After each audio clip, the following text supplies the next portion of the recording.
it's tough, of going down the Congo, but a whole bunch of people live there. Millions of people do. And okay, is your upper lip made of titanium here, sir? I understand you have the you have the constitution of an adventurer, and for that I salute you. I have a deep-found respect for what is really a dying breed, journalists who go out into the great unknown and bring back stories that people aren't otherwise covering or feel are too dangerous. But one of your colleagues, I don't know how you feel about him, Mr. Paul Theroux, in the last train to Zona Verde, he tries to go overland from Cape Town to Timbuktu, but ends up abandoning his plans in Angola. And with all the slums, the bad food, the warlords, the monstrous tyrants, and the roadblocks, he says you need all the skill and temperament of a proctologist to really crawl through the fundament of the slums. And so when you're in that kind of grinding poverty, how do you summon the wherewithal and the climate? You're sweaty. How do you bring up the courage and the stamina to take these journeys? Well, let's just remember with Paul Theroux and that he did give up, and I think the emphasis there is he did kind of give up because he's a man in his 70s now. He just didn't have the energy. You need energy if you are going to crawl through that dark space, that dark passage, that dark tube, and get down and dirty. You got to have a little bit of gas, and he doesn't have it anymore, and it's very evident in that book. And he just kind of stops. And for me, I'm at the other end of slightly at the other end of the age spectrum, and slightly at the other end of the energy levels. Because my view is that if 50 million people are living in the Congo, then I want to hear their stories. Now, the Congo is a place where 1,500 people died today because of war. Yes. And they died yesterday because of war. And they will die tomorrow. There's not a single day in post-Taliban-infested Afghanistan when 1,500 people have died. And yet, think of all the news anchors, think of all the satellite dishes, think of all the attention, the op-eds in newspapers and all of that. I've heard the first thing you have to do upon arrival in Kinshasa is buy your luggage off the plane. True or not? It is true. It's Njili Airport. It's the great shakedown airport of Africa. You turn up, and if you see your luggage, you're very lucky. And if you can see your if your luck holds, you can then, as it were, buy it back from the auctioneer. If they've got a carousel, they don't have a carousel. It works, of course. I had my passport stolen there once. Gun to the head. You're a spy. You're a this. You're that, and the other. It's a shakedown airport. So the first rule is don't go to Kinshasa. The Congo has been associated with darkness since Joseph Conrad wrote his book, 1899, The Heart of Darkness. And it's in the world's and even before that, with King Leopold and that whole colonial expedition. The only thing worse than being ruled by the British Empire is being ruled by the Belgian Empire. Yeah. The Belgians, they were only 30 years old as a nation. They'd never run anything. They couldn't even run a brewery at that point. They hadn't even designed white beer at this point. And they took on this in vast swathe of territory. What I found intriguing is that 100 years ago, the Ian Wynne of 100 years ago wouldn't have had a radio station, but he would have been talking about the Congo, because the Congo was the big foreign policy story of 1900, 1905, 1910. It was the dominant one. Mark Twain, the great American satirist, there he is. What does he do? He writes a soliloquy mocking this evil Belgian king, because the evil Belgian king is up to no good in the Congo. You get these incredible writers and obscure British diplomats who go to the Congo because the first genocide of the modern era is taking place in 1900, 1905, 1910. Why? Because the Belgians are plundering the place. They are raping the place, and they don't give a damn about the humanity. They are unleashing their own mad militia with guns. They're killing people. They're arming locals, one thing to another. We're talking millions dying 100 years ago. Well, what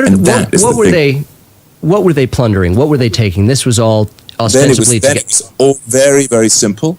They'd got through slavery, they'd got through ivory, that had gone. They were going for red rubber. Boring rubber.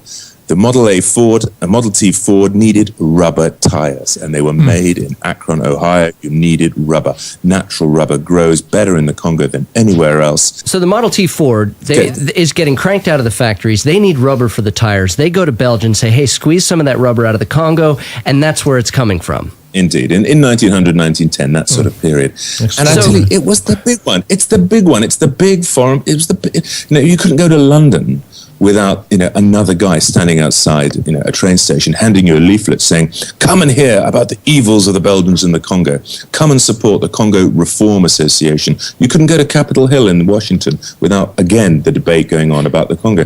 And oddly enough, in 1908, on November the 15th, I only know that day because oddly enough, it's my birthday, this strange sort of weird connection with the Congo, the Belgian king was forced to give up his hold over that land. He held it as a private estate. It was his shooting estate. It was his African bush area, 1 million square miles. It's the largest piece of real estate ever taken by a single individual. The Belgian king, Leopold II, you picture him in your mind's eye, dour European face, a beard shaped like a spade, humorless man, humorless bastard, never once stepped for 1 second himself in Africa, but he himself had the greatest influence and nicked more land than anyone has ever nicked. Well, this is something that's actually kind of replaying itself right now. Recently, the Chinese gave the equivalent of 9 billion, I forget if it's dollars or pounds, to the DRC to.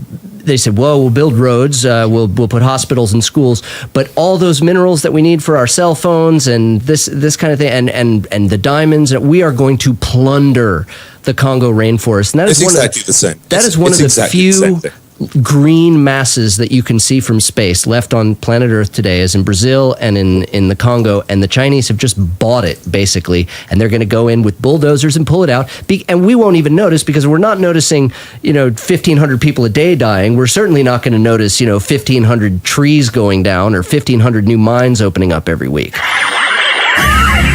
For our YouTube younger crowd, you may not notice this, but this is called a book. It's made of trees. It has these things called pages on which are printed words. It's written by dinosaurs. It's written by dinosaurs. This particular one was written by an Archaeopteryx. In Blood River, one of the things that really struck me in the book, and one of the reasons I really wanted to have you on the show, was the concept of everyone you meet, the end of whatever story of how they came to be in this particular place was, and then we fled into the bush. And you talk about you can't light a fire because you make yourself. How does that compute? I mean, everyone you meet, and then we fled into the bush. Give me an example of one of those stories that stands out in your mind. We stop. We're in the middle of nowhere. The motorbike breaks down, and believe you me, you've never heard silence. Like the silence of your motorbike breaking down in the Congolese bush. And you've got, are we going to move on? So we stop, flat tire, whatever, carburetor. This guy emerges, as is so often in Africa, there's never true. There's always someone emerges from someone. Little kid, he looks at me, and these dead eyes, these flat eyes. Do you want to see the bones, he says in French. The bone? What are you talking about, the bones? Sure, I want to see the bones. Let's go. He leads me through the bush, and he sort of rather deftly slips through this thick, thorny area, and there I am, big me, snagging my clothes, snagging my skin. There we come to bones, human bones, femurs, skulls, ribs, stuff that I don't know the name of. And they're lying there. So I get my notebook out and I ask the kid, whose are these? Whose are these? And he says, well, I don't really know.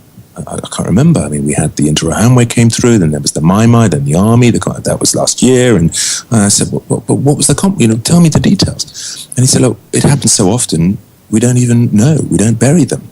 And that was really, really an epic moment for me. That the bones lie so thick on the ground in the Congo that there's no institution to deal with that. Amazing. It's not even buried, and people don't remember the stories.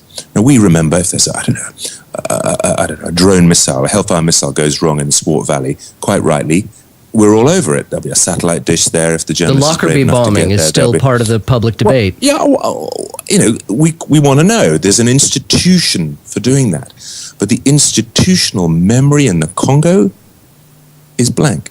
It's so screwed. It's so problematic that those details aren't written down. And you say, what was it like being the strange white guy? I was overwhelmed by much more fundamental things, which I went to a couple of communities we'd stop with our motorbikes. The kids were much more interested in the motorbikes we were traveling on than they were in me, the funny white guy. Why? Because in a strange reversal of everything we know, their grandfathers had told them about cars and buses and engines and motorbikes and being able to go places and being able to go to school, maybe go to a mission station, maybe even travel onto a train and go to a city and do all this. But the community had so regressed and so folded in on itself that these grandchildren were looking at grandpa to hear stories about high technology. Could you imagine, in the 1950s, Hollywood could send a film crew to the Congo and shoot a film, and they would no sooner do that today than fly to the moon.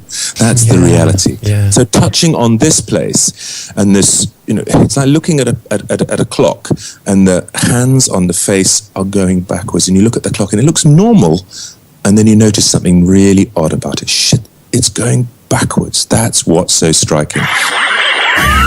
I've been shit scared by this place, defeated, baffled. Is Sierra Leone just blood diamonds and kids with, heroin in their veins and Kalashnikovs dragging Kalashnikovs by the barrel because the length of the gun is longer than their body? Is that what it really is? Is it that chaotic? Can it be that bad? Is Liberia is it just this bit? So I went back. And you said Graham Greene, if your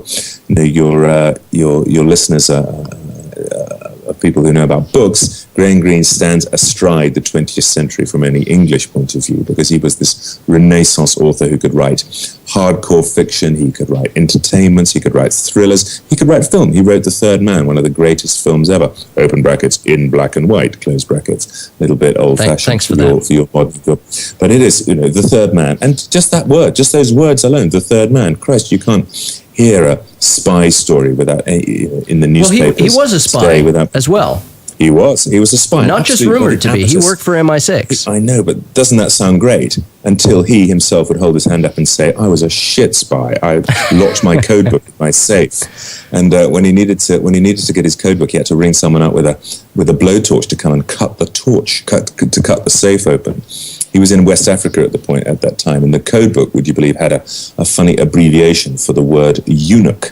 Eunuch. And he thought, how the hell can I get the word eunuch into some MI6, coded message? Well, anyway, it took him a few months, because this is the sort of guy he was, Graham Greene. He was red-blooded, he was amusing, he liked to take the piss. And he thought, finally, he gets an invitation to some meeting, and he writes back, he says, with reference to and he's writing in code, in MI6 language, a bit like that telex speak, the Mojo ride you were talking about earlier. He's writing to the grown-ups, to SIS, Secret Intelligence Service, with reference to your meeting, requested for this date and this place. Sadly, as the eunuch said to the emperor, I cannot come. So this is the kind of spy he was. Yes, it sounds great he was a spy, but he was a piss-take spy, and he was a bit of an amateur. And I loved him for it, because he comes alive. He doesn't take him too seriously, doesn't take himself too seriously. So Graham Greene goes on this journey, but go back to Peter's question, which is a good question, which is what was he doing and why was I doing it? He did this journey because he wanted to challenge himself. 1935, he has a very nice line in the book, and it goes like this. It's along the lines of this, which he says, why do I want to go to Africa? Why do I want to go to Liberia? Because centuries of cerebration, strange word, didn't often hear it, centuries of kind of civilization and overthinking have thrown us into such a bad space in Europe, open brackets, Nazism, close brackets, that I want to go back to where it's simpler, where it's all started, and try and work out how we in Europe have screwed it all up. And that's why he wanted to go back to the virgin forest of Africa, to communities, indigenous communities, living a simplistic life of subsistence. And there's a nice sort of Greenian element to that, because he's saying, shit, Europe is in a bad way. And he would know. Do you know why he would know? Because his brother Hugh was the first Western journalist to get into Dachau in 1934. Dachau was already around in 1934. I find that astonishing. And Green refers to it in the book. For me, it's the first written reference in a book to a concentration lager, to a concentration camp called Dachau. 1936. So he is sensitive enough to know that Europe might be haughty, and it might take itself very seriously. But he breaks the bubble and says, your haughtiness covers things like Dachau, where you take people who are political opponents and you whack them. And that's extraordinary. I've never heard that before. He knows this from his brother. This is the amazing thing. Not from something he's read, not from something he's picked up from a journalist colleague. His brother, Hugh, who ends up being Director General of the BBC later part of his life. So this is Green. So this is why he's going, and he wants to push himself. He wants to go somewhere where life is purer, where subsistence is, you strip away all this cerebration, all of this over-elaboration. And for those of you listeners at home who might be pensioners, for you grandpas and grandmas out there, this that I'm holding up is called a Kindle. It's an electronic book where the paper of the old book has been transposed into electronic form. Now, how do they do that? Yeah, it's amazing. Paul Theroux was talking about the helicopter trip I took on some of the Congo River. So he's flagging that up. He's a kind of, oddly enough, when I wrote Blood River, I contacted him to try and give me some support. A little sort of cover quote, and he didn't respond, and I guess it didn't appeal to him. And everyone's to their taste. But to say that I disappeared at 30,000 feet isn't quite the right. I took a UN helicopter down some of the. That was a bitchy thing to write, isn't it? Because the thing is, a bitch. If you look, absolutely. I mean, listen, I have a lot of respect for. Well, he's a bit chippy. He's a bit chippy because he doesn't do the type of travel that I do. He does much more. He takes public transport. He takes buses. Oh, the trains. The trains. Cool. Come on, man. And that's cool. And that's cool. And that he does his thing. And he does it well. I love him as a writer, but the places that he goes and the situation he gets in are, oh God, they're so painfully class oriented and pompous, and he's always dropping in his whole thing of working for of working in the schools in Africa. And it's just absolutely bum squinching.